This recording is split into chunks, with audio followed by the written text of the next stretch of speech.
സല്ലല്ലാഹു അലൈഹി വസല്ലം പറഞ്ഞു, അൽ മുതമസ്സിഖു ബിസുന്നതി ഇൻദ ഫസാദി ഉമ്മതി ലഹു അജ്റു മിഅതി ഷഹീദ്.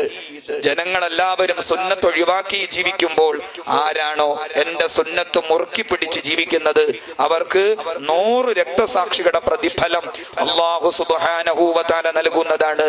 അതുപോലെ ജനങ്ങളെല്ലാവരും സുന്നത്തിൽ അകന്ന് ജീവിക്കുമ്പോൾ തീക്കനലിന് സമാനമായി സുന്നത്തിനെ കരങ്ങളിൽ സംരക്ഷിക്കുന്ന ആളുകളെ കുറിച്ച് നബി സല്ലല്ലാഹു അലൈഹി വസല്ലമ തങ്ങൾ പറഞ്ഞിട്ടുണ്ട്, യഅതി അലന്നാസി സമാനുൻ അസ്വാബിറു ഫീഹി അലാ ദീനിഹി കൽ ഖാബിദി അലൽ ജമരി. അഥവാ ഒരു കാലം വരാൻ പോകുന്നു, ഒരു യുഗം വരാൻ പോകുന്നു.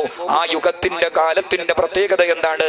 അന്ന് തിരുസുന്നത്ത് മുറുക്കി പിടിച്ച് ജീവിക്കുന്നത് കൽ ഖാബിദി അലൽ ജമരി, കയ്യിൽ തീക്കനല് മുറുക്കി പിടിക്കുന്നവനെ പോലെ വലിയ പ്രയാസമായിരിക്കും, വലിയ സമാനമായിരിക്കുമെന്ന് നബി സല്ലല്ലാഹു അലൈഹി വസല്ലമ തങ്ങൾ ഉണർത്തിയിട്ടുണ്ട്.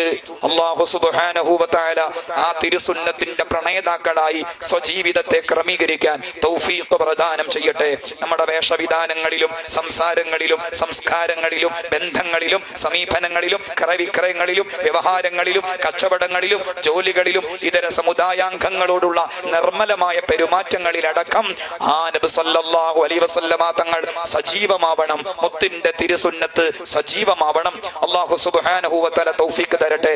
അതുപോലെ മഹബ്ബത്ത് അറ്റുപോവാതിരിക്കാനുള്ള മറ്റൊരു വഴിയാണ് ധാരാളമായി സ്വലാത്ത് നിർവഹിക്കുക.